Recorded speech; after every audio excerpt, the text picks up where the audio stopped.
Silver and gold had an amazing day in terms of their price performance, but it may not be for the reasons that all of the analysts are saying.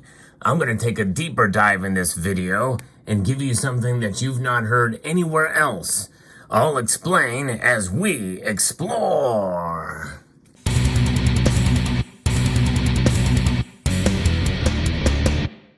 There's a lot going on in the markets for sure. The price of gold and silver have risen dramatically today. In fact, all of the precious metals, including rhodium, are up fairly dramatically for a single day.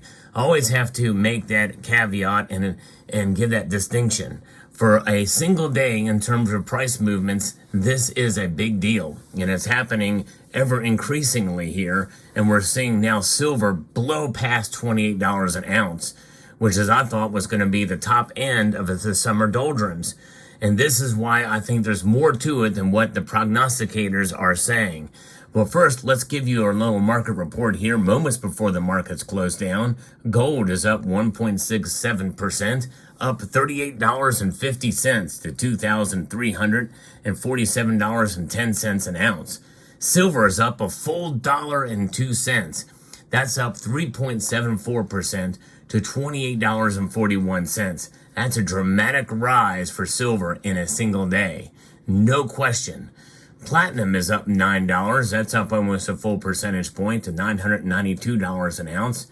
Palladium is up $22. That's a 2% increase for palladium's price to $998. And rhodium is up $100. That's a 2% climb for that metal. It's at $5,400. All of these metals are reacting almost in tandem to a degree, although with varying different amounts. And I think a lot of this is due to something else. But before we get into what that something else is, first let me tell you what they are saying, what most people are talking about. Some of the numbers have come out here. We've got higher than expected weekly jobless claims that are, I think, in a sense, contributing to the higher prices for gold and silver, the metals that you see here. The Labor Department reported initial unemployment claims totaled a seasonally adjusted 231,000 for the week ending May 4th, which is an increase of 22,000 from the previous week and above forecast. That's followed last week's report on April job creation, showing employers added fewer jobs than expected last month, raising hopes for that a slowdown in the labor force could push the Fed towards lowering interest rates, which would then be bullish for gold and, by extension, silver. In tomorrow's video, you're going to want to stay tuned for that one because it's very, very important to help you understand exactly what's going on in the markets, especially with regards to that. Meanwhile, other central banks gave encouraging signs that about lower borrowing costs.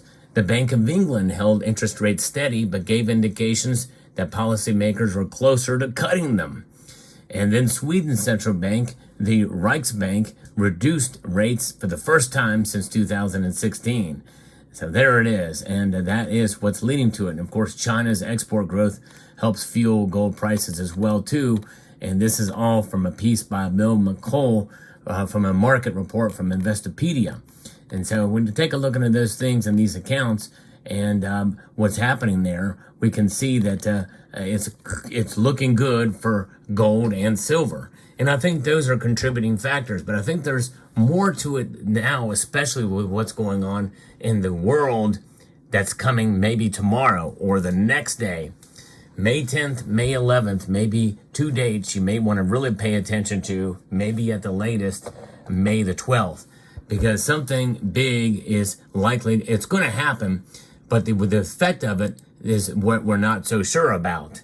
And that's what I'm going to play for you right now. We are about to be hit by 4 CMEs. The last time we had anything of this type of strength or in a forecast was during the Carrington event in the 1800s. For those of you that don't know what the Carrington event was, in August and September of 1859, it emitted a series of intense solar flares and CMEs. just like we're seeing today. A resulting geomagnetic storm set fire to telegraph offices and sparked auroras from Cuba to Hawaii. Recent headlines stoking fears of an internet apocalypse if it repeats. Now, obviously, this was written before we had this AR 3664 sunspot that we're dealing with now that is completely blowing off these X-class solar flares back to back to back to back. And now we are going to be dealing with all that energy hitting us basically at once. While watching these satellites, this one you're looking at is the LASCO cam. You can see a halo CME. That means when these eruptions happen, it's covering the entire sun, which means it will be hitting Earth. These are directly facing Earth and hitting our atmosphere at nearly 700 to 800 kilometers per second. So you can see in this visual how our magnetic field gets interrupted by this. Eventually, that can lead to strong earthquakes. It can lead to cell phone outages, as we said, fires and communication issues, and if strong enough, physical effects on the human body. This Carrington event, if this were to happen today, and what we're seeing in this situation is a very strong possibility that it can happen at any given time. As we said before, this would be completely devastating to the entire world. There you have it. Now, that's a possibility. We don't know for sure, but this is something, these eruptions and these CME events they're showing there, it just basically has a visual kind of showing the flares coming out. Very unusual. There's essentially 4 events that are happening now, and I think in a sense this is why we're starting to see a move and change in the markets, and gold and silver are being affected, I think, positively by this. That's my feeling. I could be wrong as to why the markets move, but this is why we should be happy to have gold and silver, because they're not affected by that kind of thing, no question about it. But it's more than just gold and silver. It's about being prepared in general overall. And yes, you can see here that we've got a variety of different things and ways to prepare. Having some canned goods on hand, for sure, is definitely a good idea to have. An emergency wind-up radio, some oatmeal. You can't beat some oatmeal. And gold and silver, yes, indeed. And I think it's a good idea to also have a wind-up or a battery-powered radio, something you can just kind of wind up. You know, it's good to have something on hand that will be able to help you and assist you during that time, so you can pay attention.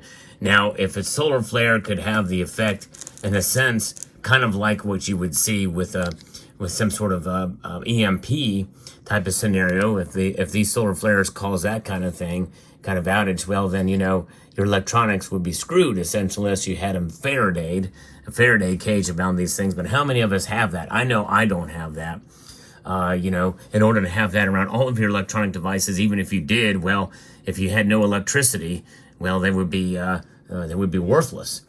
So that's why it's good to have some things that you have and prepare in preparation, including non-perishable foods, canned goods, and that type of thing, as well as you know, emergency radio, something that's got wind up and maybe even has solar panels on it. You can charge it up.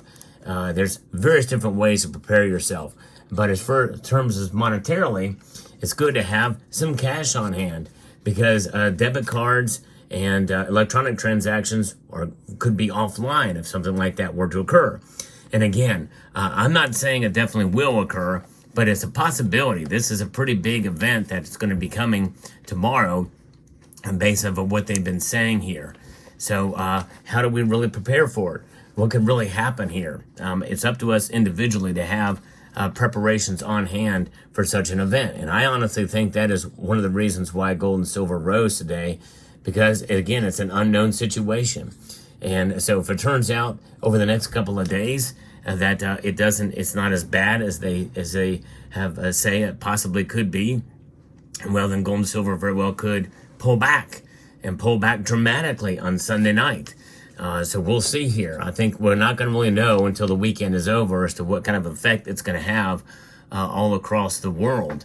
But things like this can come up and pop up, or flare up in this sense, pun intended. That means that it's a good idea to have stuff, anything that you would need on a daily basis outside of the current economic system from which we find ourselves apart. Toilet paper, extra batteries, tampons, day-to-day goods, medicines that you can have on site there. a lot of different things that you can have in order to protect yourself. And gold and silver obviously are a part of it. And I think that's why they went up today.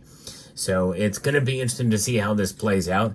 It has me a little bit nervous, but who knows? It may not be as dramatic as they say it possibly could be. We don't know.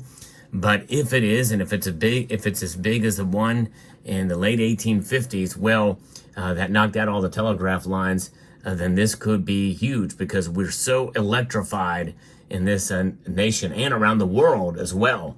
And even if it doesn't hit your hemisphere, it's going to have a worldwide impact regardless. And it could rock the markets. It could literally rock the markets, and it could send everything going crazy. And even if gold and silver were to crash because of it and people run to the safety of cash, which I think that could possibly be the case, it's good to have it on hand in physical form like this. Gold and silver are still just as much and just as viable, because and when it comes down to it, if it takes a long time for all that stuff to come back together again, well, you're going to be in a better place having gold and silver. You're going to be in a better place having preparations on hand to protect yourself against such a thing.